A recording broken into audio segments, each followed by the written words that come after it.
In the previous tutorials, we learned the basics of PWM. We are also able to implement it to control the speed of DC motor rotation.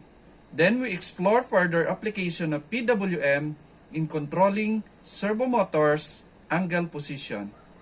Now in this video, we will learn another application of PWM, which is making some melodies. So without further ado, let's get started. I have here a buzzer hooked up to ESP32 GPIO 23 and the other pin connected to the ground. Now, let's create our base code for making some sound. Let's begin by importing the machine module in order for us to access the hardware. Let's create a normal GPIO and let's call it P23 is equal to machine dot pin to GPIO 23, and let's set the pin direction of the GPIO 23 as an output.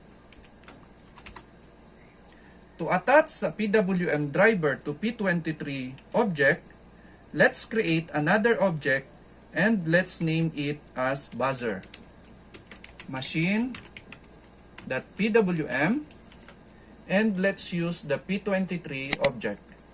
Copy, paste. Now let's set the frequency by typing buzzer.frequency to 1047.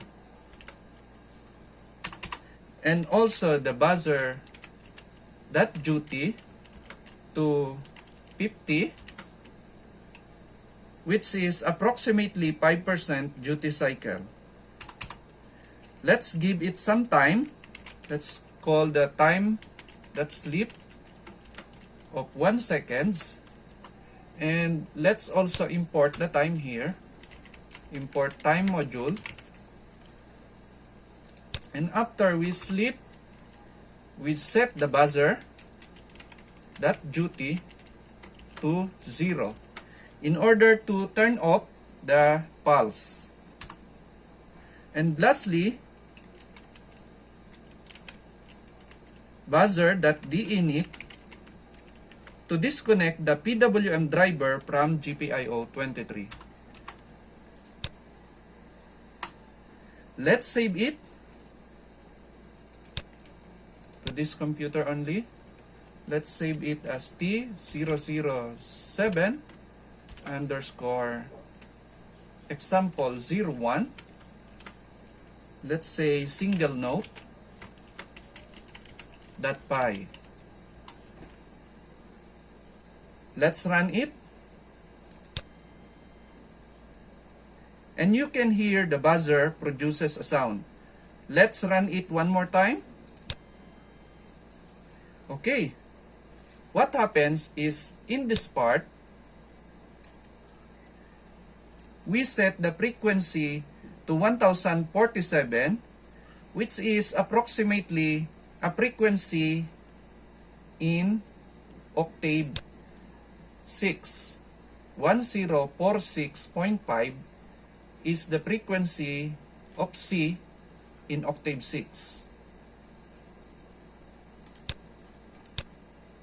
Later on, we will be using more of these frequencies or more of these notes in our next example. Next, we set the buzzer.duty value to 50, which is a 5% duty cycle. This is in order to lower the volume of the note. Maximum volume could be achieved using 50% duty cycle or a duty value of 512. Then to let the note sound for a certain duration, we use the time module. We turn off the pulse by setting a duty value of 0.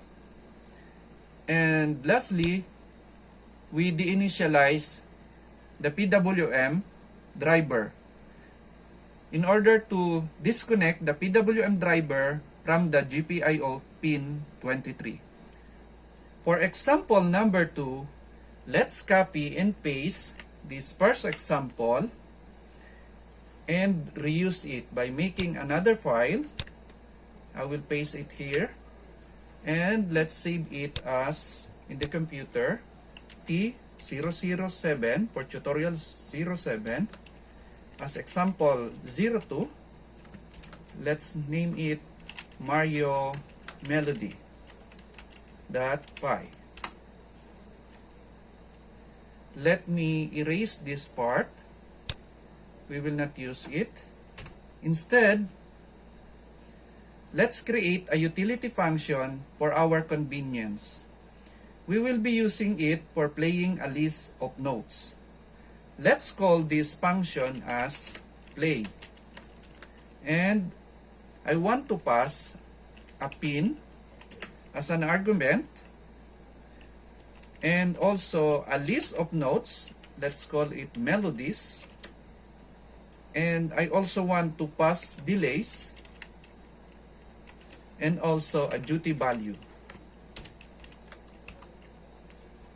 Inside the function, I would like to attach the PWM driver to the GPIO pin. Let's create another object. Let's call it PWM. And let's call the machine.pwm. And let's use this parameter. Okay? Then, let's iterate the notes one by one using a for loop or note in melodies. This is a Pythonic way of looping using for loops. Let's set the PWM frequency, PWM.frequency, and let's use the note, which is through the list of melodies. And set the duty value to duty. And add some delays using the time that is sleep to delays. Then after the loop iteration, before exiting the function, we set the PWM.duty to 0 in order to turn off the pulse. We also set the PWM to deinit or deinitialize. To remove the PWM driver to the GPIO pin. Okay, let's save. I have here a list of notes according to the frequency, which are this one. Control A, Control C, and let me paste it here.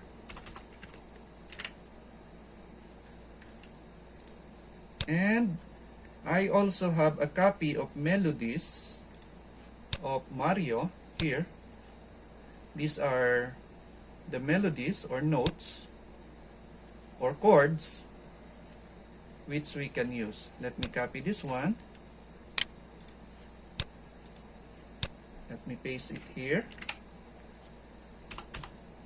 Now, we can call, let's save this one.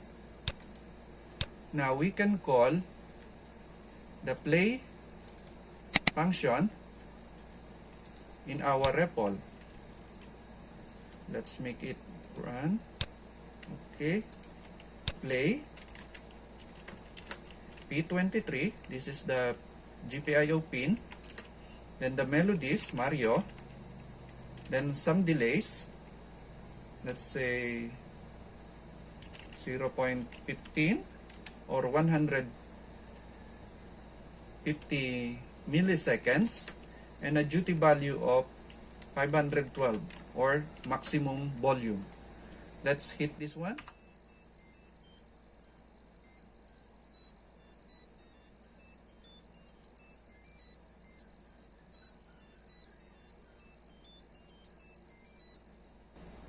Okay.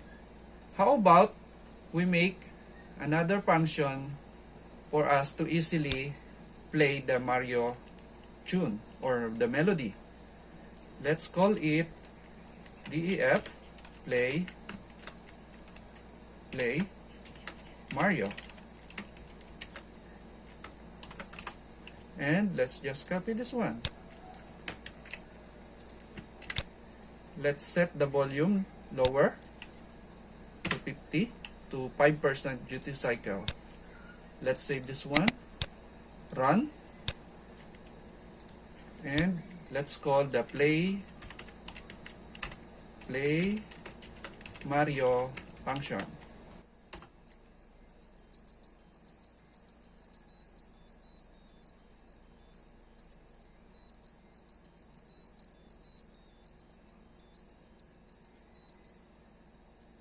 Let me play another melodies before we end this tutorial. I have here a jingle bells. Let's copy this one, Control C, and let's paste it here. Let me save it and run. Let's call the function play jingle.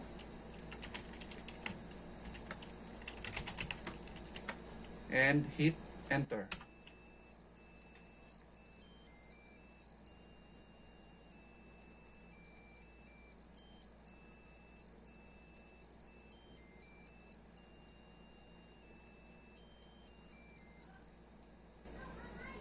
Merry Christmas!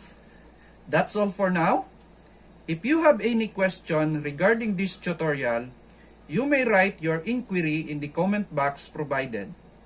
And if you enjoyed this video, please give me thumbs up by clicking the like button and share this to your friends so that it can reach more people who might benefit from this. And if you are not yet subscribed, please do subscribe now. You might also like to visit my blog post at tech2tinker.blogspot.com for more details and references such as circuit diagram and source code. Thank you and have a good days ahead. See you in the next video. Bye!